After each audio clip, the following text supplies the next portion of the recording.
Hey, it's the Empire, Geoboxing Empire, Boxer Boxing. Now, man, Kell Brook, man, had one of the biggest domestic fights of his career in fighting AMIR King Khan, man. The fight was, man, it was one of those fights that we wanted to see for years, and it finally happened. Kell Brook was able to walk down AMIR Khan and ended up stopping him in round 6. Kell Brook is on cloud 9 right now, and now, you know, Kell Brook is being called out by the biggest and baddest in boxing. Now, wild stuff, man. Chris Eubank Jr. has called out Kell Brook at 160, man, and Kell Brook fires back and says, and I quote, he tags Chris Eubank Jr. and says, 155, otherwise you don't mention my name, right? So he's basically calling out Chris Eubank Jr. at 155, man. So this is a really big deal. Chris Eubank Jr., you know, if he could make that kind of weight, there's no doubt in my mind he would have been fighting at super welterweight a long time ago. He started his career at middleweight, and you know, it will be an interesting fight to see Kell Brook versus Chris Eubank Jr. Not at 155 or 160, man. 155 doesn't make any sense for Chris Eubank. I don't think he can make that kind of weight. And 160, well, Kell Brook fighting Chris Eubank Jr. at 160 is suicide, man. I don't think that Kell Brook needs to be fighting any hard hitters, any guys who have a good amount of volume. Say what you want about Chris Eubank Jr., but the guy has a A1 chin for sure. You know, I see that as being a fight that could have been a good fight if Kell Brook was in his prime. But at this point of Kell Brook's career, he had too many wars. That Triple G fight, guy's eye socket broken, right? It was a left hook from Triple G, and Errol Smith Jr. broke the other side of his face with a right hook, I believe. So, you know, both his eyes are really damaged, and fighting any big names right now, big hitters, is just a bad idea.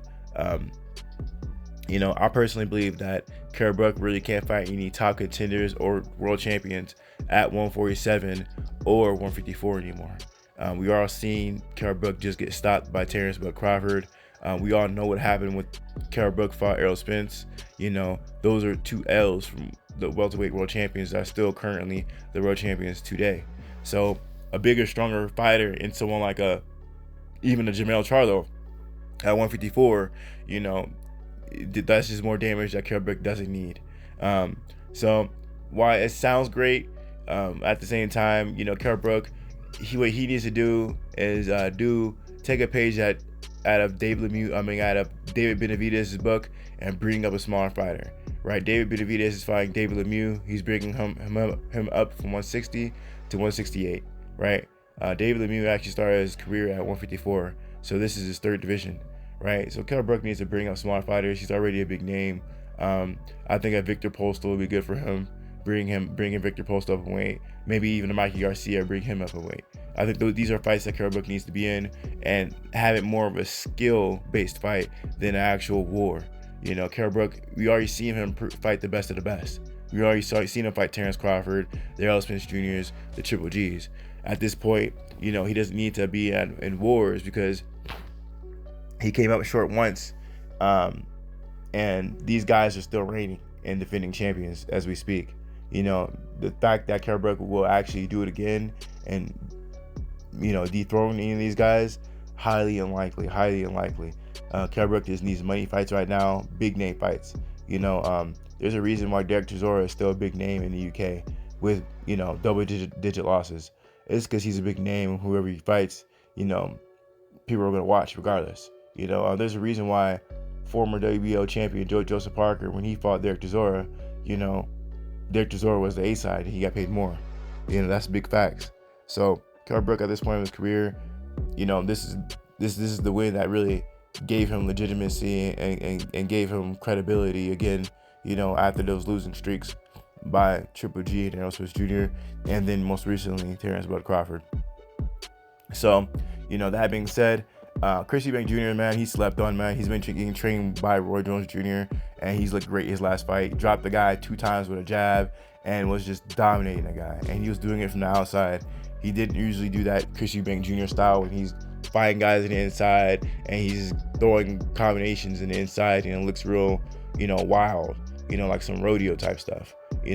This is much more calculated. Chris Eubank Jr., he's getting trained by a legend now in Roy Jones Jr. And when people try to trash Chris Eubank Jr., really bothers me, because he's getting trained by Roy Jones Jr., his protege.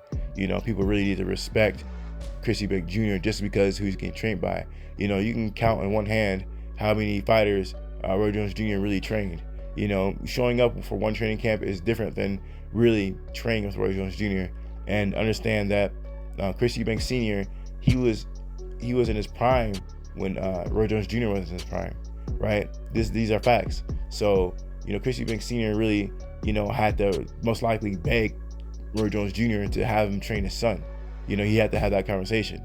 So that being said, man, anyone who really trashes Eubank Jr. is disrespecting Roy Jones Jr., and I don't really appreciate that. I just don't appreciate that. So Chris Eubank, man, big dog, man. I think that his future is bright at 160. A lot of these guys are talking about moving up in weight.